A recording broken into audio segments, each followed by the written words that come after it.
Al-Furqan TV, saluran pendidikan, dakwah, dan inspirasi Islami. Bismillahirrahmanirrahim. Assalamualaikum warahmatullahi wabarakatuh. Alhamdulillahirabbil alamin. Wassalatu wassalamu ala asyrafil anbiya'i wal mursalin wa alihi wa sahbihi wa man tabi'ahum bi ihsanin ila yaumiddin.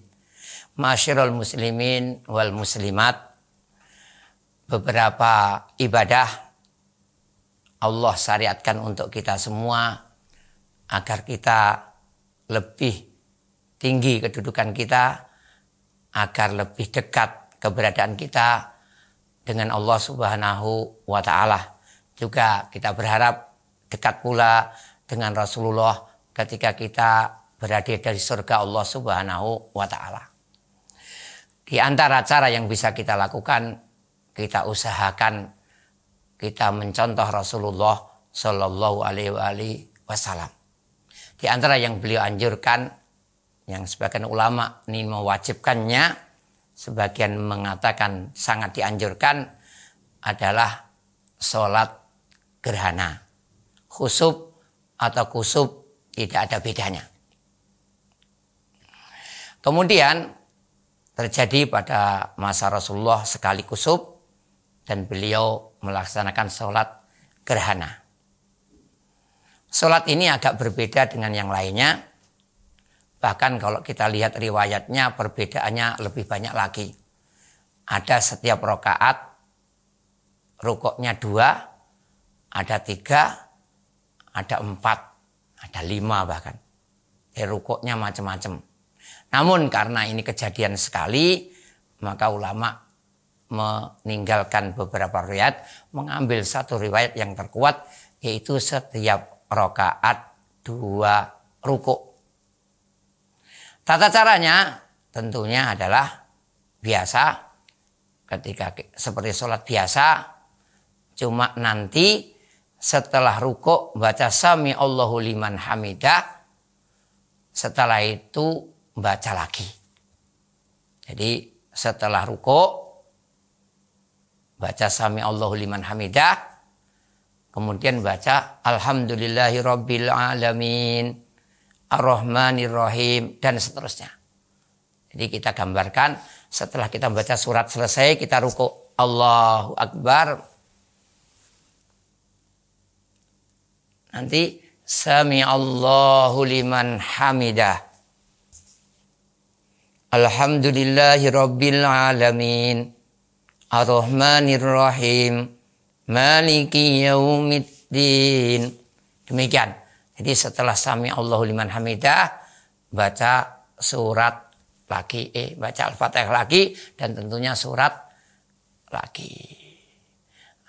Namun nanti setelah itu biasa. Di rakaat kedua sama.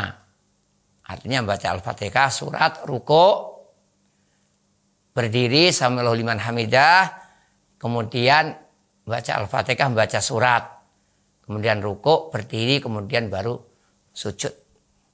Diusahakan bacaannya panjang. Diusahakan bacaannya panjang, sepanjang-panjangnya. Kecuali gerhana sudah berhenti, sudah selesai, maka segera selesaikan. Adapun kalau sudah panjang, terus kemudian selesai sholat masih berlangsung gerhana, tidak perlu sholat lagi. Gunakan untuk zikir, doa, dan minta ampun kepada Allah Subhanahu wa Ta'ala. Dan sekarang ini gerhana ini agak ada masalah. Itu banyak orang nggak takut dengan adanya gerhana karena adanya prediksi, adanya hisab dan lain sebagainya.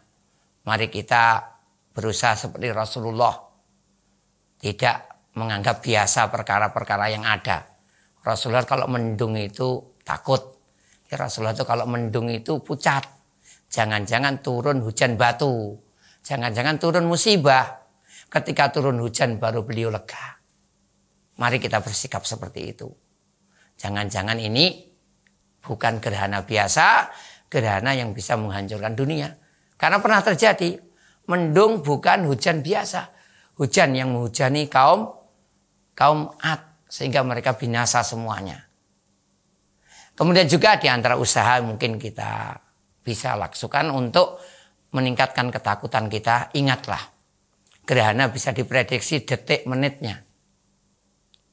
Berarti menunjukkan kekuasaan Allah sangat sempurna. Membuat peredaran alam itu begitu sempurna. Adanya hujan, adanya angin, adanya apapun enggak merubah peredaran yang ada. Berarti Allah sangat-sangat kuasa. Kalau ingin membuat untuk hancur dalam sekejap, tentunya juga bisa. Demikian beberapa nasihat yang mudah-mudahan bermanfaat dan juga sedikit tentang cara sholat gerhana. Dan ini tidak terlalu sulit karena alhamdulillah kita kaum muslimin sering melakukan sholat gerhana. Dan ini juga tidak hanya sekali terjadi.